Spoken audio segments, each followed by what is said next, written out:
নমস্কার, আশা করি সকলে খুব ভালো আছেন। আজকে আমি পাঠ করে শোনাবো লীলা মজুমদারের গল্প আচার। অমৃতবাজার পত্রিকার টুকরোটা হাতে নিয়ে বাবার প্রকাণ্ড চটিচোরার আড়ালে সঘতন খুব লক্ষ্য করে দেখল পিসিমা এসে নির্দিষ্ট মনে থোকনাকে ঠ্যাঙাচ্ছে।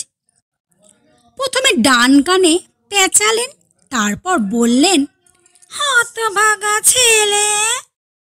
তারপর বা গালটিতে চাটালেন।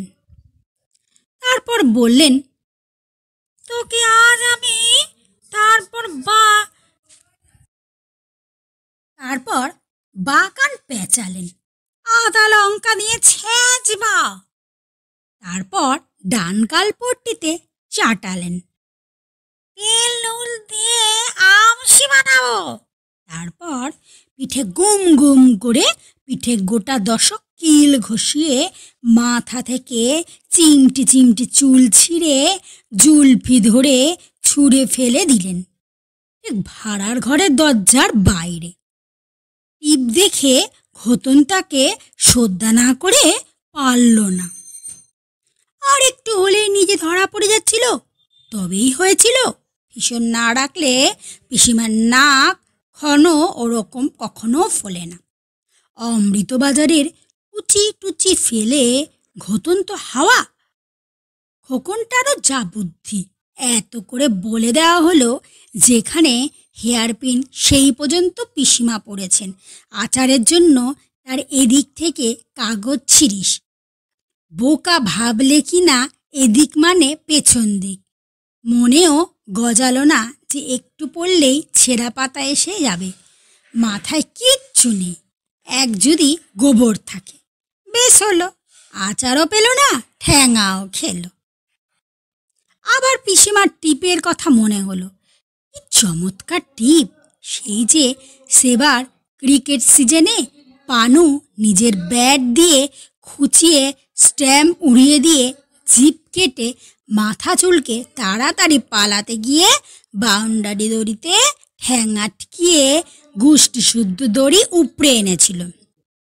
বড় কাকা ছিলেন ক্যাপ্টেন। তিনি এক হাতে পানুর শার্টের কলার আর এক হাতে প্যান্টলুন ধরে তাঁবু থেকে তাকে ঝুলিয়ে নিয়ে বেড়া টোপকে ওপারে ফেলে দিয়েছিলেন। তারপর পিছন পিছন ওর জুতো, প্যান্ট, গ্লাভস, ব্যাট ছুঁড়ে ছুঁড়ে ফেলে দিয়েছিলেন।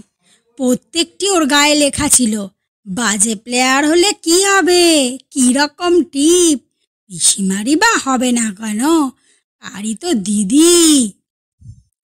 ঘতনের দিকে ঘুরে আচারের কথা ভুলতে চেষ্টা করলো। না, খোকনটা আবার কোথায় উদয় মারল, যে পাত্তাই নেই। অনেক খুঁজে দেখা গেল ওই রেগে মেগে ভালো ভালো ব্যবহার না করা ডাক টিকিটগুলো টেবিলের ঠ্যাঙে একটার নিচে একটা লাইন করে দিব্যি থুতু দিয়ে সারছে। ছোড়ার সাহস আছে। খোতনা কাছে এসে আস্তে আস্তে জিজ্ঞাসা করল, লেগেছিল? খোকনা বললে, কে লেগেছিল? কি মুশকিল? লাগবে আবার কিসে? আরে ঠ্যাঙা নিতে। ও, তবে যে দেখলুম মাথাটা এমনি হয়ে গেল। ওরকম মাঝে মাঝে হয়। খাবি না কি আচার? না।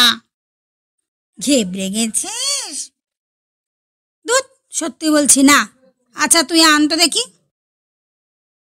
ঘতনে এক ছুটে ভাড়ার ঘরের দরজার কাছে চলে গেল। দরজার বাইরে সারি সারি বাড়ির বড়ির থালা অন্ধকারে ওকে ঠেলাঠেলি করে চোখ টিপছে। সারা সকাল মা চিনু মিনুকে নিয়ে বড়ি দিয়েছে। ঘতন দেখেছিল মেয়েগুলো কি বুদ্ধি। প্রথম বড়িটা চ্যাপটা চ্যাপটার মতন ঘুটের মতন হচ্ছিল। যেই মা বললেন, যার বাড়ি যত উঁচু হবে তার বরের নাক তত উঁচু, অমনি বোকাগুলো টেনে টেনে বড়ির নাক তুলতে লাগলো। বুঝবে শেষটা। যাক, কিন্তু দরজায় যে তালা মারা যায়, মিলার লক, হেয়ারপিন পাকিয়ে ঘোতন তাকে 1 মিনিটে সেরেস্তা করে দিল। আজ আর কোনো ভয় নেই। কি করবে পিসি? ঠ্যাঙাবে? ওহ, ঠ্যাঙা নেই। তাকে আচার বড় বয়মে, ছোট বয়মে, মাটির ভাঁড়ে, পাথরের থালায়, শিশিতে, বোতলে ঘোতনের চোখ দুটো চারিদিকে পায়চারি করতে লাগলো। ঠিক সেবারের বাঙালি পল্টনের মতন, একটা এগোনো, একটা পেছনো, একটা লম্বা, একটা বেটে। বোকা লাইন দুধের দাঁত পরে থোকনার যেমন তেরা বেঁকা দাঁত উঠেছিল সেই রকমই, সত্যি সে আপের মতোই। আনাড়ি সেপাইকে যেমন কাঁচা কাঁচা ধরে এনে এক ঘায়ে ঘাস বেঁধে মর্চা করায় ঘাস বিচালি লেফট রাইট তো আর বোঝে না। আজকে পিসিমাকে কেয়ার করে বয়ামের গায়ে টোকা মেরে ইচ্ছে করে ভিতরের আচারের ঘুম ভাঙিয়ে দিল। কীরকম একটা বিশ্রী গন্ধ নাকে আসছিল। ঘরের আনাচে কানাচে ছুঁচোদের বাবা মা দাদা দিদিরা চুপ করে কিসের যেন অপেক্ষা করছে। দেয়ালের গায়ে সুপুরির মতন কেঁদো কেঁদো মাকড়সার খাপ দেখতে রয়েছে। ছাদের উপরে টিকটিকিরা খচমচ করে চলাফেরা করছে। তারা অনেক দিন পর পায়ের নখ কাটেনি। বড় বয়ামের পাশে ওটা কি? নিশ্চয়ই আমতেল, কেটে পড়ার চেষ্টায় আছে। তুলে দেখে, এ মা, আম তো নাই, আরশোলা চ্যাপটা। যে প্যান্টালুনে হাতটা মুছতে যাবে, এই রে পিসিমা! ঘোতনের আত্মরাম শুকিয়ে জুতোর শুক্লো তলার মতন হয়ে গেল। হাত পাগুলো পেটের ভিতর সিঁধিয়ে গেল। পিসিমা বললে, দরজার কাছে হাওয়া আটকে দাঁড়ালে আচার ভেপসে উঠবে। ঘোতন ভয়ের ছোটে তাড়াতাড়ি চলে যাচ্ছিল। পিসিমা আবার ডেকে বললেন, আচার নিয়ে যাও। পিসিমা যে কি বকলেও বিপদে ফেলেন, না বকলেও বিপদে ফেলেন। ঠেঙিয়ে হার মানান, আবার না ঠেঙিয়ে হার মানান। অন্য বুড়োদের মতন একটুও নয়। ঘোতনের ভারী লজ্জা করলো। নমস্কার, আমার গল্প পাঠ এখানেই শেষ হলো। গল্প পাঠ যদি ভালো লাগে একটা লাইক করবেন, কমেন্ট করে জানাবেন কেমন লাগলো।